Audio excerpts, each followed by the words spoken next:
لە کەعبەوە بەڕێکەوتیم بوڕاق چەشنی پەروە نەبوو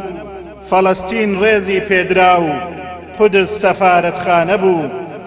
لەوێ ئیمامی نوێشکەری سەرجەم پێغەمبەران بوو ئەی ڕێبواری میعراجی دوور ڕێگات بڕی ئاسمانەکان بەبێ سنوور فریشتەی نور کۆتا سیدرە و بەیتی مەعموور عەقڵی ئادەمی پەی نابا بە ئەو گەشتە ئاسمانیە بەو ڕێز و میوانیە بێ تەسدیقی ئەبوبەکر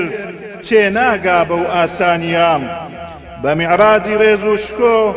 چوویتە خزمەتی خودای باری بۆ سەرزەوی هاتیتەوە نوێژت هێناوە بە دیاری تا میعراجی ئیماندار بێ پاشی خۆت بۆ یادگاری کاتێگەشتی میعراجی تۆ لە مەککەدا بوو بە هەواڵ بتپەرستی باوەڕ بەتاڵ قەبەوزل و عەقڵ مناڵ بەتوانجی تاڵ لێت کەوتنە قاڵ تا ئەوانەی باوەڕدار بوون ملکەتی پەروەردگار بوون وتیان هەرچی بڵێ وایە چونکە پێغەمبەری خودایە